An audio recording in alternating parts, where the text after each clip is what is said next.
Hello everyone, peace of Christ to all. In this video we'll talk about something very funny and very stupid, maybe we did not talk about before, or maybe I mentioned it before in all video, I'm not sure. However, there's many hadith in Islam we never talk about. There's millions of them actually, but always we focus in refuting Muslims mostly. This is why we don't talk about them. However, before I go there, someone he sent me a question asking me how I can find the best book to read. Now, for sure, me myself, if somebody asks me, I will say read my book.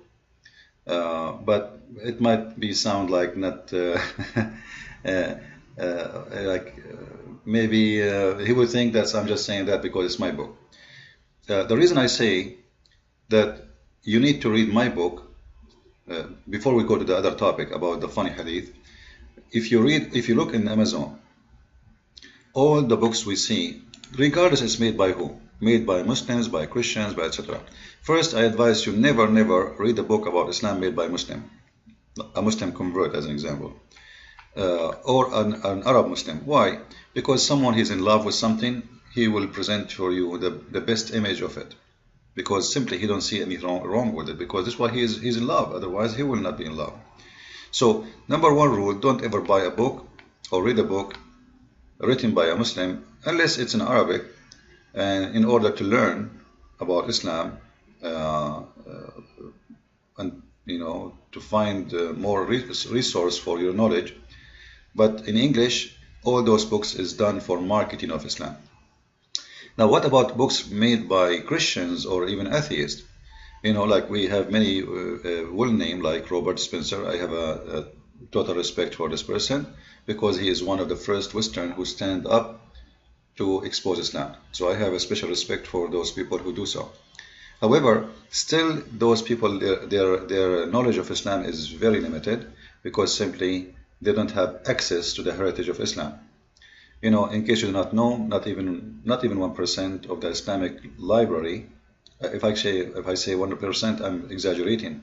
I don't think even 0.111% is translated, because Sahih al-Bukhari and Sahih Muslim is nothing really. Those are small books comparing to what we are talking about. So how those people, they can really tell you about Islam and teach you about Islam? I don't think they will be able to do so. They learn from what is translated already, and what is translated is very limited, so what they learn is very limited still. Now, what about those stars we see for books? 5 stars, 4 stars, 3 stars. Those stars really mean nothing for me, including my book too, because people who support me, they will give me 5 stars. Muslims who hate me, they will give me 1 star. So what is the honesty? 5 stars mean nothing. And actually, if you go and check the review of books, you will find that many of those who review, as an example here, we go Nabil Qurashi. Before we see the review, as an example, Nabil Qurashi, I have a lot of respect for this person. I really love this brother. But Nabil Qurashi, he himself as an ex-Muslim, is he really knowledgeable about Islam? I will say he's far away from knowledge. Why? Because simply he is the same as Shabir Ali, same as many who is coming from Pakistan, Afghanistan, Bangladesh, whatever, those countries who they don't speak Arabic. So what they know about Islam is very limited, something they learn from their school, which is very limited, which is giving good idea about Islam and giving false titles, and they copy paste. As an example, in the last debate, Mr. Nabil, he said that Islam means submission, which is absolutely wrong, and he, as an ex-Muslim, doesn't mean he knows Islam. Knowing the religion something and being one of it by birth is something else. And I notice all those who don't speak Arabic, they are the same. Zakir Naik, Shabir Ali, it's the same, copy paste, but none of them really have a deep knowledge of Islam. This is why they cannot stand for a debate. This is why you will see Shabir Ali, he debate Nabil Qurashi, because he understands that he have a very high possibility maybe he will win, but he will never debate with me because he know he's no match. And number one reason for him, he know he is no match, because he don't speak Arabic, I do. That is a major reason. Not just because I have, additional to that, I have degrees in Islam, and my degrees are real, not from the University of Toronto. or University of Canada. How a Canadian university, if you're, once somebody asked me, why don't do PhD? So they encouraged me to do it, and I contact a university, and then I called the dean of the school, and we talked to the person, and then he said to me, by the way, I do not know much about Islam. Most of the things I learned is from someone, by the way, he have the same voice as yours, even his accent. So I found out that the one who will give me PhD, he himself is learning from me, and I said to myself, this is really stupid. It's hypocrisy. I will spend a lot of money. I will spend 3 years to get a PhD, and then the person who will give it to me, he is learning from me.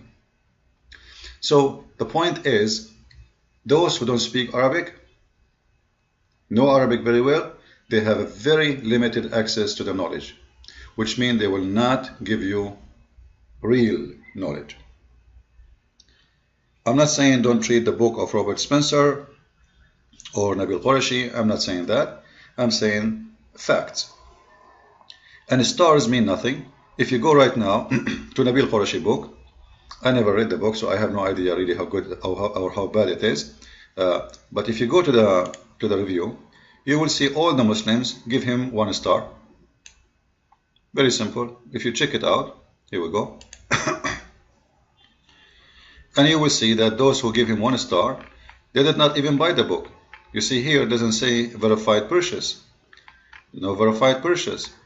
No verified purchase, which means they never bought the book. And look, this guy, he's making a study article, but the fact he never bought the book. How someone who never bought the book, he make a review? So the 5 stars, 6 stars, 7 stars, 10 stars, they mean nothing, because most of it is written or driven by emotion. People who they are Muslims, they go against you. People who they are Christian, they sponsor you. And it's really to find a real review going deep in details. Those reviews in Amazon can work if you are going to buy a camera. Someone explained to you that the battery is is not working good, etc., because in here there's no emotion involved. But when it's come to religion, emotion is involved very much. Like if you go to my book, this is in Kindle. If you go to my book, I have 5 reviews, all of them 5 stars. But is it really truly my book 5 stars? I don't know. But I believe in the same time that people who make it 5 stars, they are driven by emotion too, because all of those who give it, mostly or most likely, they are supporting me. So I don't go by 5 stars. I go by what is inside the book. Now, before we move to continue the topic, by the way, my book right now is available in papers for those who would like to order the book as a paperback. It's shipped by Amazon and ready to go. Now, so who is the one he can really give you a good insight or good education about Islam?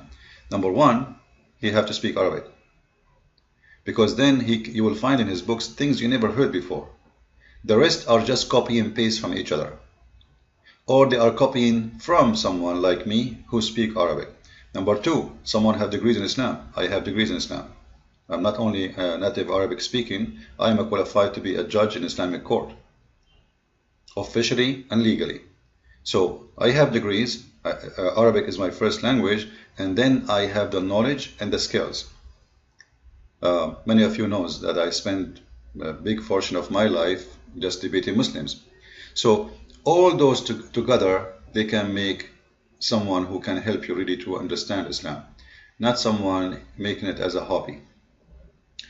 Today we will talk, we finished talking about books. I hope you learned how to choose a book to read, who is the one you can really read it from, and where you can find real information about religion.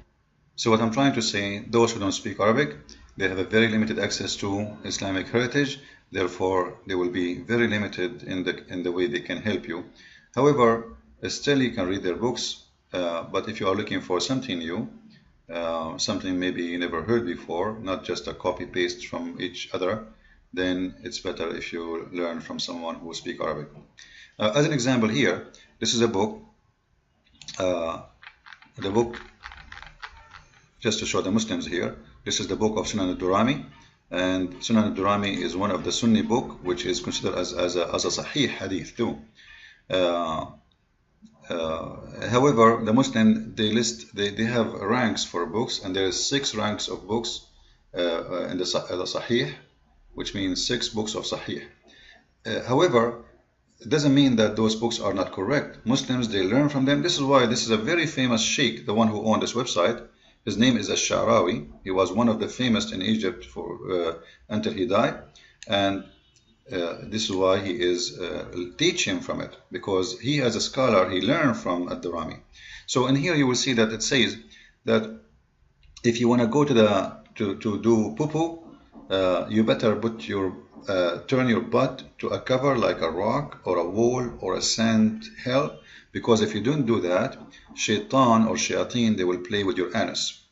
And this is why Muslims, they have to make certain prayer before they enter the bathroom, otherwise shaitan play in his anus. Maybe he will put screwdriver. Now, how someone who don't speak Arabic, he will find this, or he will learn about this, or he can read it? No way. Same way if we go to different story as an example. In this story, supposedly, there is a guy who wanted to make fun of miswak. An imam was making a lecture about miswak, so he made fun of miswak. And in the second day in the morning, he found his arm, you know, the whole arm, like from your finger all the way to your shoulder. He found his arm, all of it inside his anus. Now, if I don't speak Arabic, how I'm going to be able to read those books? Those stories exist in many books. So there is no way for me to be able to find them and read them and deliver them to someone else who don't speak the language of the Arab, unless me myself I speak Arabic. So those who don't speak the language, they miss a lot. As an example, there's a story, as long as we're talking about the miswak. Someone, he made fun of the miswak, and Allah, he punished him, and he made him pregnant with a rat. You believe it? Actually, I have a video for it. Let us watch it together. وذكرها صاحب شذرات الذهب الجزء الخامس صفحة، وذكرها صاحب 70 والصفحة 263، وذكرها صاحب شذرات الذهب الجزء الخامس صفحة 457. قصة عجيبة جدا جدا. قال ابن خلكان: بلغنا عن جماعة يوثق بهم وصلوا إلى دمشق من أهل بصرى أن عندهم قرية يقال لها دير أبي سلامة، وكان بها رجل من العربان فيه استهزاء زائد بالدين. فجرى يوم ذكر السواك وهو جالس. الشيخ عمل محاضرة كلها عن السواك، خطبة جمعة كلها عن السواك، فقال سواك ايه بس؟ والله لا استاق الا من الدبر. شفت الفاجر؟ فاجر. وبالفعل ادخل السواك في دبره فآلمه تلك الليل، ثم مضى عليه 9 أشهر وهو يشكو من ألم في بطنه وفي مخرجه، ثم أصابه بعدها مثل طلق الحامل، فوضع حيوانا على هيئة جرذون شبيه بالفأر كده. صاح الحيوان 3 صيحات، ثم قامت ابنة الرجل فضربته على رأسه فمات، يعني الجرذون، ولم يلبث الرجل بعدها إلا يومين. Okay, that's enough. So this is stories you will never find out unless someone like this guy or someone like me, he speak Arabic, to show you how stupid this religion is. So you can imagine how much hiding story you never heard of, because simply you are reading or listening to people who speak only English. So anyway, before we finish, please inform your friends that my book as a paperback is now available, and please don't forget to post a review, but honest review, and tell your friends about it, and let us share the knowledge together. I'm not going to say my book is the best book, but I believe my book have things you never heard before, and this is what you need, not copy paste. God bless you. Thank you very much. See you soon.